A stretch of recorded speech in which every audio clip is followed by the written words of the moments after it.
මගේ ආදරණීය යාළුවනිය ඔයාලට කොහොමද ඉතින් මං ආයේ දවස් වරුවේ වීඩියෝ එකක් ගෙනාවා උදේ පැකේ 3ක් දාලා තිබුණා 4ක් දාලා තිබුණා අයින් 3ක් ගියා. ඉතින් මං ආයෙ හිතුවා ආයෙ 2ක් ගේන්න කියලා. ඉතින් ඒගොල්ලන්ට ගොඩාක් ස්තුතියි. මේ මිස්ටර්ට සඳුද කූරියකට පාර්සල් ටික දානවා. ඒ මිස්ටර් ආදරේ මතක් කරනවා. ඉතින් එයාලට ගොඩාක් ස්තුතියි.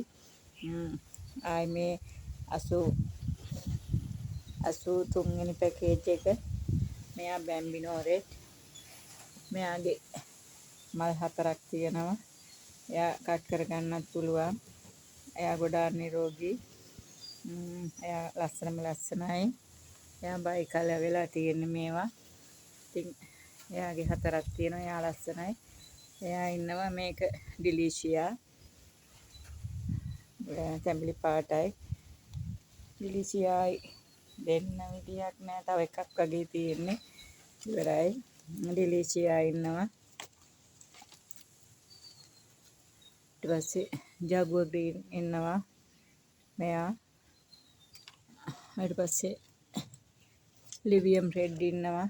ලිවියම් රෙඩ් එකේ මල් 4ක් තියෙනවා. එයා ගොඩක් නිරෝගී පඳුර වගේ හැදිලා තියෙන්නේ. එයා ඉන්නවා. ඉතින් එතන ලිවියම් රෙඩ් එක ජගුවර් ග්‍රීන් මේක ඩෙලීෂියා මේක බැම්බිනෝ රෙඩ් ඒක වෙන්නේ 6000යි. ඒවා ටිකක් වටින පැකේජ් එකක්. ඒක 6000ක් වෙන්නේ. ඉතින් ඒ 83 වෙනි පැකේජ් එක මේ 84 වෙනි පැකේජ් එක මේ අරිස පින්ක් එකක් තියෙනවා. එයාගේ මල් දෙකයි. ලස්සන දැල්ලක් තියෙනවා. එයා දැල්ල චූට්ටක් ඇදලා තියෙන හුළඟ වගේ හුළඟ තියෙන නිසා එයා ඉන්නවා. එයා ගොඩක් නිරෝගී. ගොඩක් ලස්සනයි එයා. ඊට පස්සේ මෙයා කිව්රෝ ඉන්නවා. මල් දෙකක් තියෙනවා එයාගේ.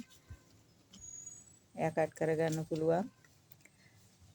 ඊට පස්සේ මේකෙත් ඉන්නවා ලිවියම් රෙඩ් මල් දෙකක් තියෙනවා. එයා ඉන්නවා. ඊට පස්සේ මේකෙත් තියෙනවා ජගුවර් ග්‍රීන් මලයි පොහොට්ටුවයි. ගොඩක්ම ලස්සනයි එයා. එයා ඉන්නවා. ඒක පඳුරු දාගෙන වගේ එන්නේ. එයා ඉන්නවා. ඒක 84 වෙනි පැකේජ් එක 5800යි වෙන්නේ. ඉතින් යාළුවනේ ඔයාලා කැමති නම් මට කතා කරන්න. WhatsApp මැසේජ් එකක් තියන්න. කතා කරන්න. ඉතින් මට කරදරයි කතා කරන එක. ඉතින් ඔයාලා WhatsApp මැසේජ් එකක් තියන්න. ඔයාලට ගොඩාක් ස්තුතියි මගේ පැකේජ් යනවාට. ඉතින් මම ගිහින් එන්නම්. ඔයාලට බුදු සරණයි.